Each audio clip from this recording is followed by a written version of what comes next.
Shatamanam Bhavati serial episode 1133 5th December 2024 ఏం జరిగిందో చూద్దాం.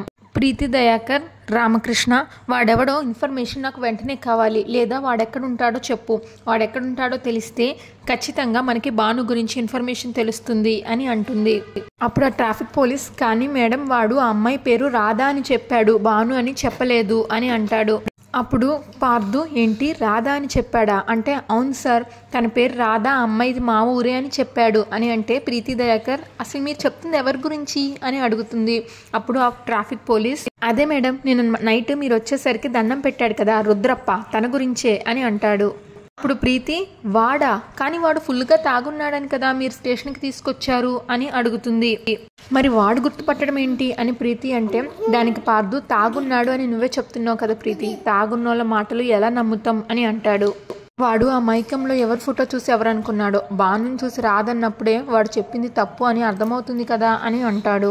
పార్దు భాను లేదు, తను మా అందరినీ వదిలేసి వెళ్ళిపోయింది, అనవసరంగా తన బతుకుందని అపోహలో ఏవేవో ప్రయత్నాలు చేశాను, చివరికి మిమ్మల్ని కూడా ఇబ్బంది పెట్టాను, ఈ విషయాన్ని ఇక్కడితో వదిలేయండి వస్తాను అని పార్దు అక్కడి నుంచి వెళ్ళిపోతాడు. నీలిమ మారిపోయింది కదా, ఇంకా బాధగా తన రూమ్లో అటు ఇటు తిరుగుతుంది. తన మనసులో ఇలా అనుకుంటుంది, భాను చనిపోయిందని అందరూ అనుకున్నారు కానీ తను బతుకుందన్న విషయం నేను ఆడిన నాటకం నాకు మాత్రమే తెలుసు. కానీ ఇన్ని రోజులు గడిచినా భాను ఇంటికి తిరిగి రాకపోవడం ఏంటి అంటే నిజంగానే భాను చనిపోయిందా లేదా ఇంటికి రాకూడదని శాశ్వతంగా దూరంగా వెళ్ళిపోయిందా? ఒకవేళ భాను నా గురించి ఎంక్వైరీ చేస్తుంటే ఈ పార్టీకి ఖచ్చితంగా ఇంటికి తిరిగి వచ్చుండేది. భాను వచ్చి నన్ను నిలదీసుంటే నేను కూడా నిజాన్ని ఒప్పుకొని ఉండేదాన్ని. అప్పటి నీలిమ ఇప్పుడు లేదు, నాలో పూర్తిగా మార్పు వచ్చింది భాను అని నేను చెప్పాలనుకున్నాను. కానీ భాను రాలేదు, ఇంకా ఎప్పటికీ రాదు అని నాకు కూడా అర్థమైంది. ఇంకా భాను ఫోటో చూస్తూ నన్ను క్షమించు భాను, ఒకప్పుడు స్వార్థంతో నిన్ను ఈ ఇంటికి దూరం చేయాలి అని అనుకున్నాను. నీ మీద నేను ఎంత పగన పెంచుకున్నా నువ్వు మాత్రం నా జీవితం మారాలనే చూసావు, నేను మారాలనే చూసావు. నేను నీ గురించి తెలుసుకునేసరికి నువ్వు ఎవరికీ లేకుండా వెళ్ళిపోయావు. ఇప్పుడు ఇంట్లో అందరూ నన్ను అభిమానిస్తున్నారు. నీ స్థానంలో నన్ను ఇంటి కోడలుగా తీసుకురావాలి అని ఆంటీ కూడా నిర్ణయించారు. ఇన్నాళ్ళుగా నేను కన్న కల నిజమవబోతుంది, కానీ నాలో మాత్రం ఏ ఆనందమూ లేదు. నీకు చేసిన ద్రోహం గుర్తొస్తుంది, నన్ను మరింత బాధ పెడుతుంది. కానీ ఒకటి మాత్రం నిజం భాను, నువ్వు లేని ఇల్లు శూన్యంలాగా మారిపోయింది. అందరూ బాధతో ఉండిపోయారు. నన్ను అభిమానించే వాళ్ళు బాధపడడం చూసి నేను తట్టుకోలేకపోయాను. వీళ్ళందరూ ఆనందంగా ఉండాలి అని ఈ పెళ్ళికి ఒప్పుకున్నాను. నువ్వు ఎప్పటికీ రాకపోయేసరికి ఇంకెప్పటికీ తిరిగి రావేమో అని ఈ నిర్ణయం తీసుకున్నాను. నన్ను క్షమిస్తావు కదా భాను అని ఏడుస్తుంది. ఇంకా మురారి భానుని పొలం దగ్గరికి వాకింగ్కి తీసుకెళ్తాడు. ఇంకా భాను నడవలేక ఇంకా చాలండి నేను నడవలేకపోతున్నా, ఇంటికి వెళ్ళిపోదాం అని అంటే లేదురా దా ఇంకొంచెం నువ్వు నడిస్తే మంచిదని భార్గవి చెప్పింది అని అంటాడు. నువ్వు నడవడం కష్టంగా ఉన్నా సరే నీ పొట్టలో ఉన్న బేబీ కోసం నువ్వు నడవాలి తప్పదు అని మురారి అంటాడు.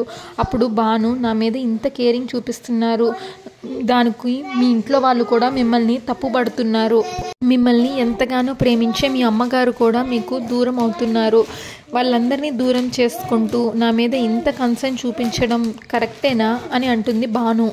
దానికి మురారి నిన్ను నాకన్నా ఎక్కువగా అమ్మ అభిమానించింది రాదా, కానీ తెలియకుండా ఇలా జరిగేసరికి అమ్మ తట్టుకోలేకపోతుంది అని అంటాడు.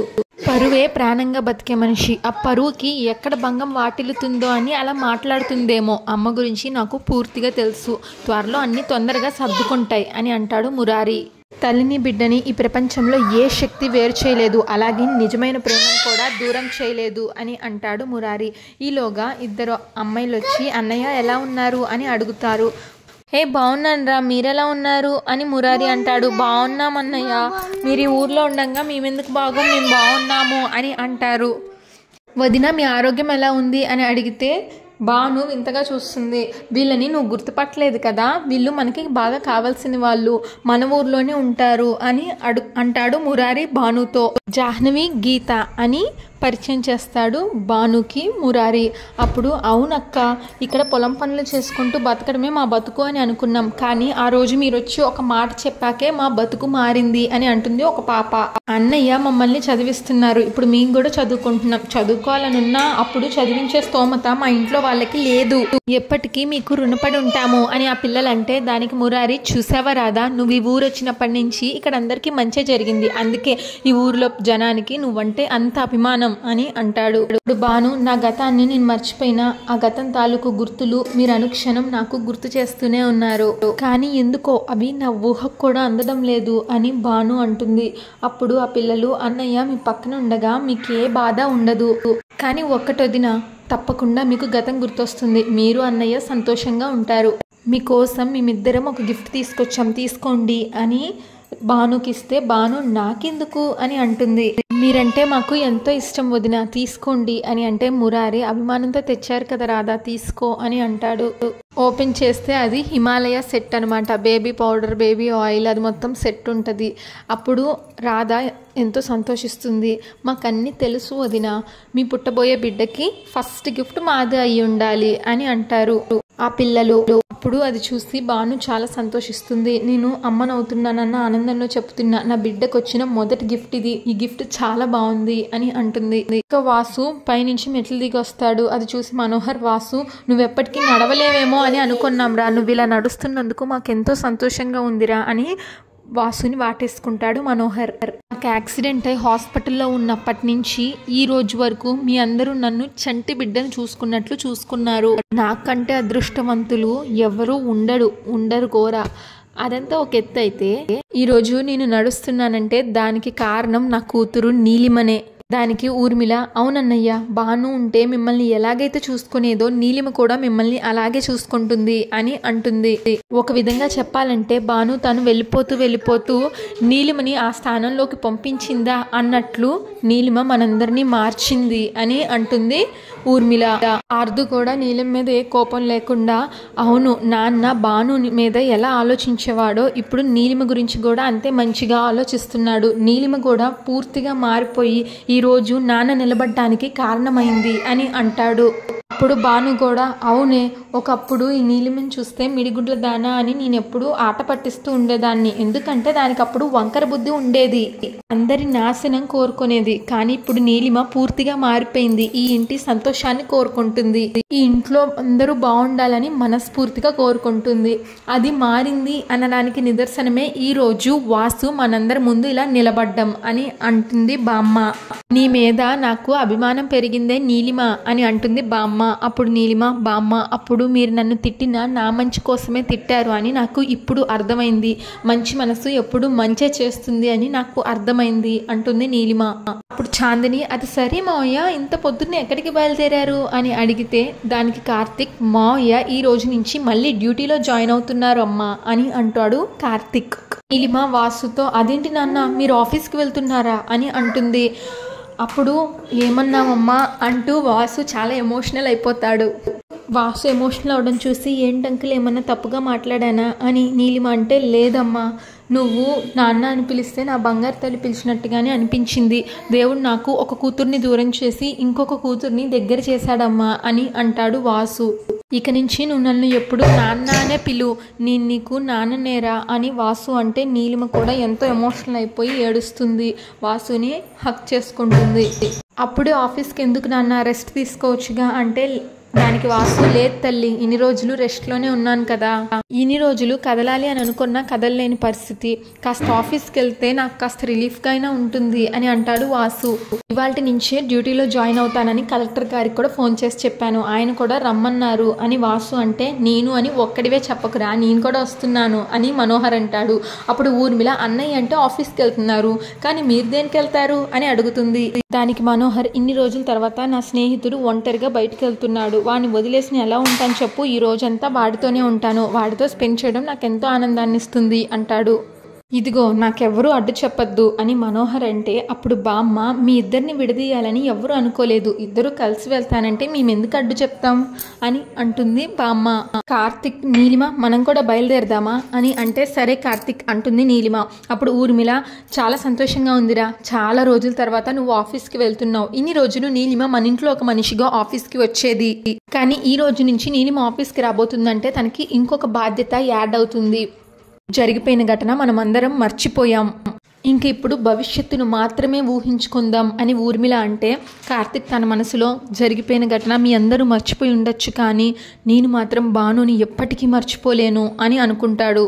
ఇంకా సత్య స్వీటు హాట్ కలిపి తింటూ ఉంటుంది. అప్పుడు జయ అక్కడికి వచ్చి, ఏంటే పొద్దున్నే నీకేమైనా పిచ్చి పట్టిందా, ఓ తింటూనే ఉన్నావు అని అడిగితే సత్య చాలా సంతోషంగా ఉందమ్మా, సంతోషం తట్టుకోలేక స్వీటు హాట్ కలిపి తింటున్నా, ఆకలి కూడా ఎక్కువ వేస్తుంది, ఆకలి కూడా తీరుతుందని అని అంటుంది. జయ నోట్లో పెడుతూ, కావాలంటే నువ్వు కూడా తిను అని అంటుంది సత్య. వద్దులే కానీ ఇప్పటికిప్పుడు అంత ఆనందం రావడానికి ఈ ఇంట్లో ఏం జరిగిందని అని జయ అడిగితే దానికి సత్య, ఇప్పటికిప్పుడు ఏమీ జరగలేదు కానీ ఇంకొద్ది రోజుల్లో జరగబోతుంది, అది తలుచుకుంటూ ఉంటేనే మనసు పులకరించిపోతుంది అంటుంది సత్య. అప్పుడు జయ ఆలోచిస్తూ, నాకు తెలియకుండా ఈ ఇంట్లో ఏం జరగబోతుంది, ముందది చెప్పు, లేకపోతే నాకు కడుపు మండిపోతుంది అని జయ అంటుంది. ఇప్పుడు సత్య, వడ్డీ లెక్కలు తప్ప వాస్తవం లెక్కలు ఉండవా, రాధకి నెలలు నిండుతున్నాయి కదా, పురుడు పోసుకున్న వెంటనే రాధ ఇంటి నుంచి ఊరి నుంచి వెళ్ళిపోవాలని అమ్మమ్మ అందరి ముందు తీర్పు చెప్పింది కదా, ఇంకొద్ది రోజుల్లో డెలివరీ అయిపోతుంది కదా అని అంటుంది సత్య ఆనందంగా. ఇప్పుడు జయ, అది జరుగుతుంది అన్న నమ్మకం నీకుందా అని అడిగితే దానికి సత్య, జరగదు అన్న అనుమానం నీకెందుకుంది, ఇది వరకంటే మనం ఏదో ఒకటి ప్లాన్ చేసి దాన్ని బయటికి పంపించే వాళ్ళం, అది తిరిగి వచ్చిందంటే మన ప్లాన్ ఫెయిల్ అయిందని బాధపడే వాళ్ళం, కానీ ఇప్పుడు మన ప్లాన్ కాదు, అమ్మమ్మ తీర్పిచ్చింది, అమ్మమ్మ తీర్పు అంటే శాసనం అని అందరికీ తెలుసు కదా. ఇప్పుడు జయ ఆలోచిస్తుంది, అది డెలివరీ అవ్వక ముందే దాన్ని ఎలాగోలా ఇంటి నుంచి గెంటేద్దామని ప్రయత్నం చేశాను, కానీ ఏ ప్రయత్నం ఫలించలేదు అని అనుకుంటుంది. అప్పుడు సత్య, ఏంటమ్మా ఆలోచిస్తున్నావు అని అడుగుతుంది జయాని. ఇప్పుడు జయ, ఏం లేదులే, నువ్వు తిన్నది చాలు కానీ ముందు బయటికి రా, ఇలా మీ అమ్మమ్మ చూసిందంటే నీ మీద లేనిపోని అనుమానం వస్తుంది అని బయటికి తీసుకెళ్తుంది సత్యాని. మురారి భాను ఇంటికి వస్తారు ఆ పౌడర్ సెట్ పట్టుకొని. అప్పుడు సత్య వాళ్ళ నాన్న, ఏంటమ్మా వాకింగ్ అని వెళ్ళారు, ఉత్తి చేతులతోనే వెళ్ళారు కదా, చేతిలో ఆ బాక్స్ ఏంటి అని అడుగుతాడు. అప్పుడు జయ, బయటికి తీసుకెళ్ళింది తమ్ముడు కదా, ఏమైనా కొనిచ్చాడేమో అని అంటుంది. ఇంకా ఎవరు ఏం మాట్లాడరు. అప్పుడు భార్గవి ఇంట్లో ఉంటుంది. డాక్టర్, ఏంటి భార్గవి ఇంత పొద్దున్నే వచ్చావు అని మురారి అడిగితే, నీతో మాట్లాడడానికి నేనే రమ్మన్నాను కిట్టయ్య అని అంటే, భార్గవితో మాట్లాడడానికా, ఏమ్మా నీతో ఒంట్లో బాగోలేదా అని అడుగుతాడు మురారి. నాకు బాగానే ఉంది కిట్టయ్య, కానీ భానుకి నెలలు నిండుతున్నాయి కదా, డెలివరీ డేట్ ఎప్పుడో తెలుసుకుందామని నేనే రమ్మన్నాను అని భువనేశ్వరి అంటుంది. డెలివరీ డేట్ తెలుసుకోవడం ముఖ్యం కదా అని అంటుంది భువనేశ్వరి. దానికి జయ, అవును తమ్ముడు, తను ఇంటి నుంచి వెళ్ళిపోయే సమయం తెలియాలి కదా, సాగనంపే సమయం ఎప్పుడా అని తెలుసుకుందాం అనుకుంటుంది అమ్మ అని అంటుంది. మురారికి బాధేస్తుంది. భార్గవి, రాధా ఇలా రా అని పిలుస్తుంది భానుని. భార్గవి భానుకి బీపీ చెక్ చేస్తుంది, హార్ట్ బీట్ అది చెక్ చేస్తుంది. నీకు ఇప్పుడు ఎలా ఉంది రాధా అని అడిగితే, అంతా బాగానే ఉంది కానీ అప్పుడప్పుడు నడుము నొప్పి వస్తుంది, అంటే నెలలు నిండుతున్నాయి కదా రాధా, ఇప్పుడు అలానే ఉంటుంది, నీకు ఈ రోజు నుంచి సరిగ్గా 45వ రోజు నీకు డెలివరీ అవుతుంది రాధా అని చెప్తుంది భార్గవి. కరెక్ట్గా ఇంకో 1.5 మంత్లో నీ కడుపులో ఉన్న ఆ పసిబిడ్డని నువ్వు కల్లారా చూస్తావు అని భార్గవి అంటే రాధ సంతోషిస్తుంది. తనని జాగ్రత్తగా చూసుకో అని భార్గవి అక్కడి నుంచి వెళ్ళిపోతుంది. ఇంకా మురారి, అమ్మ నిజంగా అక్క చెప్పినట్టు రాధని ఇంట్లో నుంచి పంపించడానికి నువ్వు తన డెలివరీ డేట్ తెలుసుకుందామని పిలిచావా అని అడుగుతాడు భువనేశ్వరిని.